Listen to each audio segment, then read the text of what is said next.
Hi viewers, welcome to our channel. ప్రస్తుతం మనతో పాటు ప్రముఖ ప్రొడ్యూసర్ నటి కుమార్ గారు ఉన్నారు. ఒకసారి వారితో మాట్లాడదాం. సార్ నమస్కారం సార్. సార్, ప్రముఖ YouTuber and Bigg Boss runner up కూడాను షణ్ముఖ్ జశ్వంత్ చాలా ఇన్ఫ్లుయెన్స్ ఉంది. అటువంటి వ్యక్తి ఇప్పుడు గంజాయి కేసులో పోలీసులు అరెస్ట్ చేయడం జరిగింది, ఇన్వెస్టిగేషన్ చేస్తున్నారు. అతనితో పాటు తన బ్రదర్ని కూడా అరెస్ట్ చేయడం జరిగింది. మరి ఎలా చూడొచ్చు ఒక ఇన్ఫ్లుయెన్సర్స్ ఈ విధంగా గంజాయి వాడడం అనేది? ఫస్ట్ ఆయన ఎవరో నాకు తెలియదు. యూట్యూబరా, ఇన్ఫ్లుయెన్సరా, ఎవరైనా మేబీ చట్టరీత్యా గంజాయి మత్తు పదార్థాలు తీసుకోవడం తప్పు. అది ఎవరైనా అవ్వచ్చు, మేబీ నేనైనా అవ్వచ్చు, లేకపోతే ఇంకోళ్ళు అవ్వచ్చు, ఎవరైనా అవ్వచ్చు. అది ఫస్ట్ తప్పు చేశాడు. రెండోది అది బ్రదర్ కూడా మ్యారేజ్ ఏదో అనేది చూశాను నేను మామూలుగా. దాంట్లోని మ్యారేజ్ ఏదో ఒక అమ్మాయిని ప్రేమించి ఒక అమ్మాయిని చేసుకున్నారని. అంటే ఇవన్నీ కూడా చట్టరీత్యా నేరం. పోలీసులు మరి తన పని తను చేసుకుపోతుంటారు కదా. ఎందుకంటే ఇన్ఫ్లుయెన్స్ దేంట్లో పనికి వస్తుంది మనకి ఏంటంటే ఒక మత్తు పదార్థాలు అంటే రేపు మొత్తం టోటల్గా రేపు యూత్ పాడైపోతుంది, జీవితాలు నాశనం అయిపోతాయి. వాళ్ళ జీవితాలే కాదు, జీవితాలు నాశనం అయిపోతాయి. మరి అలాగే ఒక అమ్మాయిని మోసం చేశారంటే ఆ అమ్మాయి ఎవరి బిడ్డని అవ్వచ్చు కదా, అమ్మాయి మోసం చేయడం తప్పే కదా. కనుక ఇలాంటివన్నిటిలో విషయాల్లోని మరి తప్పు చేసినప్పుడు కటకటాల వెనక్కి వెళ్ళవలసిందే. కాకపోతే కఠిన చర్యలు ఉండాలి. కఠినంగా ఇలాంటి వాళ్ళ వెనకాల కఠినంగా చర్యలు ఉండాలా, కఠినంగా యాక్షన్ తీసుకోవాలా. దీని మీద చట్టాలు కూడా కొంచెం మత్తు పదార్థాల మీద గట్టిగానే పెట్టాలి. ఎందుకంటే రేపు వచ్చిన తర్వాత మళ్ళీ ఇదే విషయం జరుగుతుంది. ఇంతకుముందు కూడా మన ఆయన హిట్ అండ్ రన్లో డ్రంక్ అండ్ డ్రైవ్లో కూడా మళ్ళీ చేసిన ఫస్ట్ అండ్ సెకండ్. కనుక ఆయనకి ఫస్ట్ నుంచి అలవాటు ఉందని అర్థమైపోతుంది. ఇప్పుడు ఇలాంటి వ్యక్తులు ఆయన రన్నరా, లేకపోతే సినిమా ఆర్టిస్టా, పెద్ద హీరోనా, ఉపేక్షించదండి. సినిమా ఇండస్ట్రీలో మంచికి ఎంత ప్రేమిస్తారో చెడుకి అంతే వ్యతిరేకిస్తారు.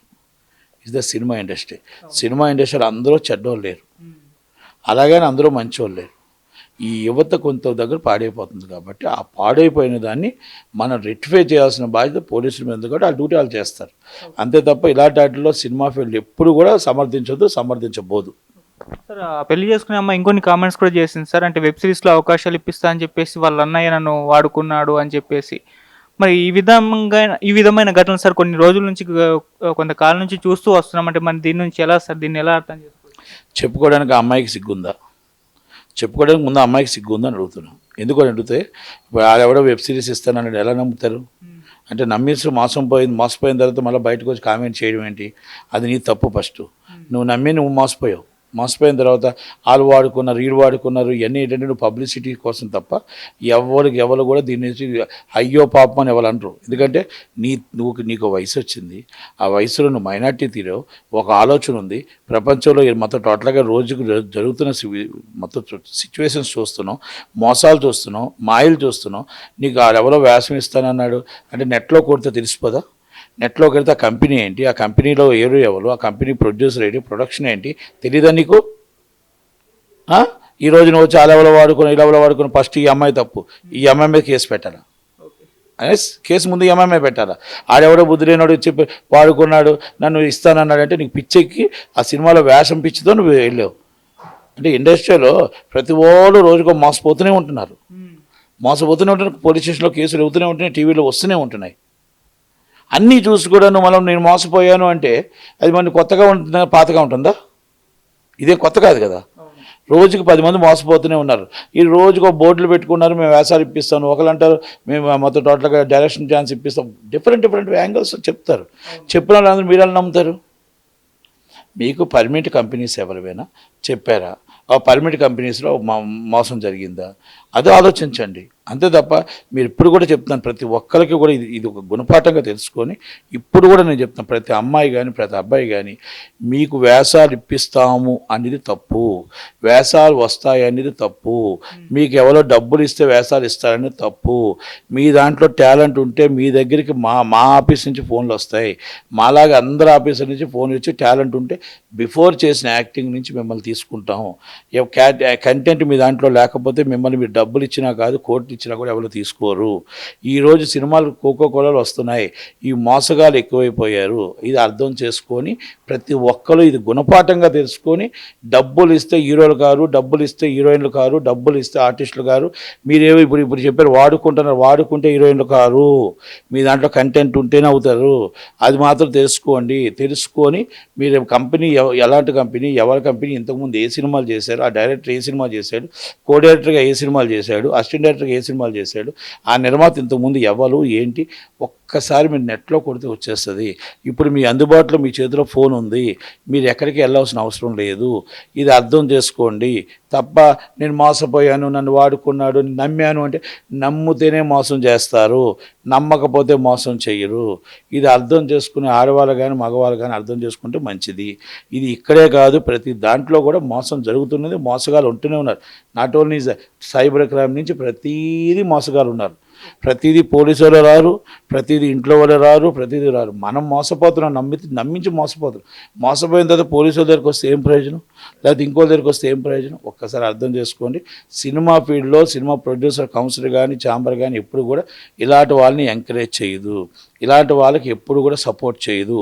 ఇలా తప్పు చేస్తే మన సంతోషం సురేష్ అన్న ఆయన తప్పు చేస్తే remote is membership, remote is membership తీసేశారు. అది నట్టి కుమార్ తప్పు చేసినా కూడా రిమోట్ ఈజ్ మెంబర్షిప్. ఎవరు చేసినా ఉపశిక్షదు. సినిమా ఫీల్డ్లో క్రమశిక్షణ ఇంపార్టెంటు. ఇలాంటి తప్పులు జరిగిన వాళ్ళని ఇప్పుడు ఎట్టి బస్సులో మెంబర్లు, మేము ఛాంబర్ మెంబర్లని, కౌన్సిల్ మెంబర్లని చెప్పుకునేవాడిని ఇమ్మీడియట్లీ మీరు ఎవరైనా ఉంటే కంప్లైంట్ కౌన్సిల్కి ఇవ్వండి, ఛాంబర్కి ఇవ్వండి, వాళ్ళ మీద సీరియస్ యాక్షన్ తీసుకుంటాం అంతే. సార్ పెళ్లి చేసుకునే అమ్మ ఇంకొన్ని కామెంట్స్ కూడా చేసింది సార్, అంటే వెబ్ సిరీస్లో అవకాశాలు ఇప్పిస్తా అని చెప్పేసి వాళ్ళ అన్నయ్య నన్ను వాడుకున్నాడు అని చెప్పేసి. మరి ఈ విధమైన ఘటనలు సార్ కొన్ని రోజుల నుంచి కొంతకాలం నుంచి చూస్తూ వస్తున్నాం. అంటే మరి దీని నుంచి ఎలా సార్, దీన్ని ఎలా అర్థం చేసుకోవచ్చు? చెప్పుకోవడానికి ఆ అమ్మాయికి సిగ్గుందా? చెప్పుకోవడానికి ముందు అమ్మాయికి సిగ్గుందని అడుగుతున్నాం. ఎందుకని అడిగితే ఇప్పుడు ఆడెవడో వెబ్ సిరీస్ ఇస్తానని ఎలా నమ్ముతారు? అంటే నమ్మేసి మోసపోయిన తర్వాత మళ్ళీ బయటకు వచ్చి కామెంట్ చేయడం ఏంటి? అది నీ తప్పు. ఫస్ట్ నువ్వు మోసపోయిన తర్వాత వాళ్ళు వాడుకున్నారు, వీళ్ళు వాడుకున్నారు, ఇవన్నీ ఏంటంటే నువ్వు పబ్లిసిటీ కోసం తప్ప ఎవరు కూడా దీని నుంచి అయ్యో పాపం అని ఎవరు అంటారు. ఎందుకంటే నీకు వయసు వచ్చింది, ఆ వయసులో నువ్వు మైనార్టీ తీరావు, ఒక ఆలోచన ఉంది, ప్రపంచంలో మొత్తం టోటల్గా రోజుకు జరుగుతున్న మొత్తం సిచ్యువేషన్స్ చూస్తున్నావు, మోసాలు చూస్తున్నావు, మాయలు చూస్తున్నావు. నీకు ఎవరో వేషం ఇస్తానన్నాడు అంటే నెట్లో కొడితే తెలిసిపోదా? నెట్లోకి వెళ్తే ఆ కంపెనీ ఏంటి, ఆ కంపెనీలో ఎవరు, ఆ కంపెనీ ప్రొడ్యూసర్ ఏంటి, ప్రొడక్షన్ ఏంటి తెలీదా నీకు? ఈరోజు నువ్వు చాలా ఇలా వాడుకుని ఫస్ట్ ఈ అమ్మాయి తప్పు, ఈ అమ్మాయి మీద కేసు పెట్టాలా? కేసు ముందు ఈ అమ్మాయి పెట్టాలా? ఆడెవడో బుద్ధి లేనాడు చెప్పి వాడుకున్నాడు, నన్ను ఇస్తానన్నాడు అంటే నీకు పిచ్చెక్కి ఆ సినిమాలో వేషం పిచ్చితో నువ్వు వెళ్ళావు. అంటే ఇండస్ట్రీలో ప్రతి వాళ్ళు రోజుకో మోసపోతూనే ఉంటున్నారు, పోలీస్ స్టేషన్లో కేసులు అవుతూనే ఉంటున్నాయి, టీవీలో వస్తూనే ఉంటున్నాయి. అన్నీ చూసి కూడా నేను మోసపోయాను అంటే అది మన కొత్తగా ఉంటుందా, పాతగా ఉంటుందా? ఇదే కొత్త కాదు కదా. రోజుకి 10 మంది మోసపోతూనే ఉన్నారు. ఈ రోజుకు బోర్డులు పెట్టుకున్నారు, మేము వేసాలు ఇప్పిస్తాను, ఒకరు అంటారు మేము మొత్తం టోటల్గా డైరెక్షన్ ఛాన్స్ ఇప్పిస్తాం. డిఫరెంట్ యాంగిల్స్ చెప్తారు. చెప్పిన వాళ్ళందరూ మీరు ఎలా నమ్ముతారు?